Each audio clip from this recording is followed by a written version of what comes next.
Summer season కొందరు చిరు వ్యాపారులకు మంచి బిజినెస్ గా మారుతోంది. చలికాలం, వర్షాకాలంలో గిరాకీ లేకుండా ఉండే వీళ్లు ఎండాకాలంలో ₹4 సంపాదించుకుంటున్నారు. ఎండవేడితో సంప్రదాయ డ్రింక్స్ సెంటర్లను ఆశ్రయిస్తున్నారు జనం. సమ్మర్లో సంప్రదాయ పానీయాలు ఉపాధి కల్పిస్తున్నాయి.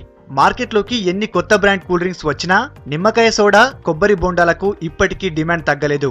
ఈ చిరు వ్యాపారాలే వేసవిలో కొందరికి ₹4 సంపాదించుకునే అవకాశం కల్పిస్తున్నాయి.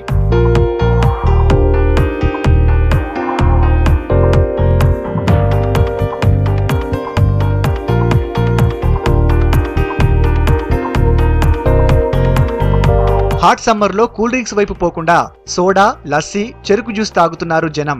దీంతో కస్టమర్స్ ను టేస్టీ జ్యూస్లతో అట్రాక్ట్ చేస్తున్నారు జ్యూస్ సెంటర్ ఓనర్స్. మంచిగా గిరాకు ఉంటే రోజుకు 200 గ్లాసులు అమ్ముతాం. అట్లా గ్లాస్ ₹10 సార్. అట్లా నిమ్మకాయలు రేట్ ఎక్కువ నాకు ₹10 రేట్, ఎంతవరకు ₹8 ఉండే పోయిన సంవత్సరం. అప్పుడు ఎండకు భరించుకుంటేనే, ఎండకు వచ్చిన వాళ్ళకు మేము సోడా చేసి అమ్మాలి సార్. మేము అట్లా ఎండకు భరించుకుంటేనే చేస్తున్నాం. మేము అట్లా జీవితం కోసం ఎండకు భరిస్తాం సార్. అట్లా మేము నీడ కూడా ఎండకే ఉండి చేయాలి. ఇంకా నీడ ఉన్నప్పుడు నీడ ఉండి చేసుకోవాలి. అట్లా ఎండకే జీవితం గడుపుతాం సార్ మేము అట్లా. సోడా, లస్సీ, కొబ్బరి బొండాలు, చెరుకు, కర్బూజా, రూ అబ్జా జ్యూసులకు ఎండాకాలంలో విపరీతమైన డిమాండ్ ఉంది. ఎక్కువ మంది బ్రాండెడ్ కంపెనీల కూల్ డ్రింక్స్ బదులుగా హెల్త్ కాపాడే జ్యూసులు తాగుతున్నారు. ఎండ ఉంటది, అలసిపోయి వస్తారు, కోరబొండ కొట్టు కొడతాము, తాగిపోయి వాళ్ళు కొంచెం రిలాక్స్ అవుతారు. ఎండాకాలం కదా, కొంచెం పర్వాలేదు. ఎండలో ఎక్కువైతే ఎవరు బయటికి రారు. ఎక్కువ ఎండ కానీ వాన కానీ ఎప్పుడు ఇదే బిజినెస్, ఇదే నడుస్తాము.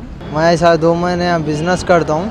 ऐसा ये धूप काले में थोड़ा ठंडा रहता पब्लिक के लिए, ऐसे ही बर्फ़ डाल के थोड़ा ठंडा करते. अपने को भी क्या है, थोड़ा वो धूप से बिजनेस कर लेना पड़ता. कभी कभी झाड़ का छाँव मिल जाता, थोड़ा झाड़ का ठंडा मिल गया, उन लोगों को भी ठहरते पीते जाते, अपना भी थोड़ा बिजनेस, उन लोगों को भी रेस्ट मिल जाता. రేటు కూడా తక్కువగా ఉండటంతో జ్యూస్ సెంటర్లకు క్యూ కడుతున్నారు సిటీలోని జనం.